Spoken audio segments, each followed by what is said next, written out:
నమస్తే, నేను మీ ఎస్ఎస్వి భాస్కరరావు. మీరు చూస్తున్నది ది ఫెడరల్ ఆంధ్రప్రదేశ్. రాష్ట్రంలో తొలితరం స్వాతంత్ర సమర యోధుల్లో ఒకరైన టీసీ రాజన్ 108 సంవత్సరాల శతాధిక వయసులో శుక్రవారం ఉదయం ఆయన తుది శ్వాస విడిచారు.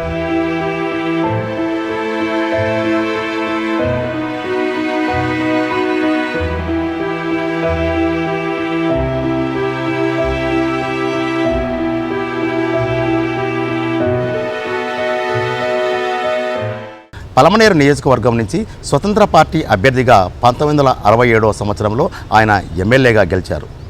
స్వాతంత్ర సమరయోధుడిగా, ఎమ్మెల్యేగా ఆదర్శవంతమైన జీవితాన్ని గడిపిన టీసీ రాజన్ శాసనసభలో తన స్వరాన్ని వినిపించడంలో గట్టిగా ఉండేవారు.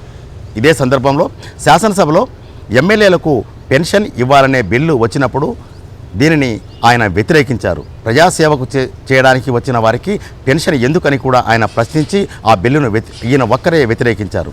టీసీ రాజన్ జీవించి ఉన్న కాలంలో శాసనసభలో జరిగిన అనుభవాలను ఆయన మాటల్లోనే వినండి.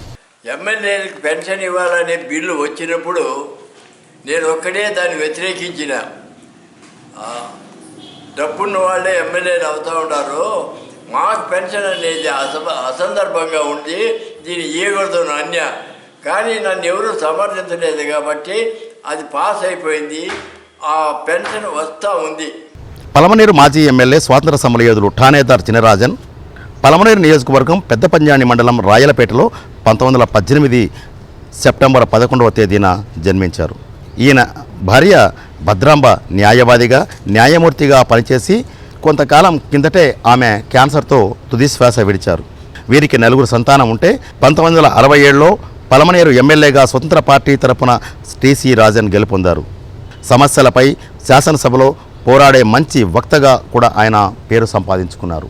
ఈయన ఎమ్మెల్యేగా గెలవడానికి ముందే స్వాతంత్ర పోరాటం ఉధృతంగా సాగుతున్న రోజుల్లో మహాత్మా గాంధీ, సుభాష్ చంద్రబోస్ పిలుపు అందుకొని స్వాతంత్ర పోరాటంలోకి అడుగుపెట్టారు. అదే సందర్భంలో రాజమండ్రి సెంట్రల్ జైల్లో తంతి తపాలాను ధ్వంసం చేయడంలో ఆయన కీలక పాత్ర వహించి 3 నెలల పాటు జైలు జీవితం కూడా గడిపారు. అంటే స్వాతంత్రం రాక ముందు నుంచి కూడా ఆయన ఈ కార్యకలాపాల్లో చురుగ్గా పాల్గొనేవారు. దీనికి సంబంధించి రాజకీయాలపైన ఆ టీసీ రాజన్ జీవించి ఉన్న కాలంలో ఏమన్నారనే విషయాన్ని ఆయన మాటల్లోనే విందాం. 67లో పోటీ చేస్తే కాంగ్రెస్ పైన నాకు 9,000 మెజారిటీతో నేను ఇక్కడ గెలిచిన అసెంబ్లీకి పోయిన తర్వాత నేను రాయలసీమలో నేను మాట్లాడినంత అసెంబ్లీలో ఎవరూ మాట్లాడలేదు. అనేక సమస్యలను పరిష్కారం చేసిన పలమనేరులో బలిసిపోయి ఉండే సామాన్యమైన సమస్యలు అన్నీ కూడా పూర్తి చేసిన, బాగా మంచి పేరు తెచ్చుకున్నా. కానీ రెండోసారి గెలవలేకపోయినా, డబ్బు లేక అంతతో రాజకీయము చాలుకున్నా. టీసీ రాజన్ స్వాతంత్ర సమరయోధుడిగా, మాజీ ఎమ్మెల్యేగా సదుపాయాలు తీసుకోవడంలో విఫలం చెందారని చెప్పవచ్చు. ఎందుకంటే ఆయనకు మొదట పెన్షన్ తీసుకోవడానికి నిరాకరించినప్పటికీ అదే ఆధారమైంది. స్వాతంత్ర సమరయోధుడిగా కేంద్ర ప్రభుత్వం మంజూరు చేయాల్సిన పెన్షన్కు లంచం ఇవ్వాల్సి వస్తుందనే మాట విని తీవ్రంగా ఆవేదన చెందారు. అలాంటి పెన్షన్ తనకు అవసరం లేదంటూ కూడా ఆయన తిరస్కరించారు. ఈ సంఘటన పైన ఆయన ఏమన్నారో ఆయన మాటల్లోనే వినండి. స్వాతంత్ర సమరయోధుడిగా నాకు 30,000 రావాలా, నా ఫైలు ఢిల్లీకి పంపిస్తే ఢిల్లీలో లంచం ఇచ్చేంత వరకు చేయలే, అందువల్ల 15,000 వస్తూ ఉంది. ఆ 2 మాత్రం తీసుకుంటా ఉండ. వయసు మీద పడుతున్న యువకుడి మాదిరే టీసీ రాజన్ పలమనేరు పట్టణంలో తిరిగేవారు. స్వాతంత్ర పోరాటం చరిత్రను వివరిస్తూ స్వాతంత్ర దినోత్సవం, రిపబ్లిక్ డే వంటి జాతీయ దినోత్సవాలను ఘనంగా నిర్వహించడానికి అనేక ప్రాంతాలకు, అంటే పలమనేరు పట్టణ పరిసర ప్రాంతాలకు విశిష్ట అతిథిగా వెళ్ళేవారు. నిత్యం ఆయన ఇంటిపైన మూవన్నెల జెండా రెపరెపలాడుతూనే ఉంటుంది.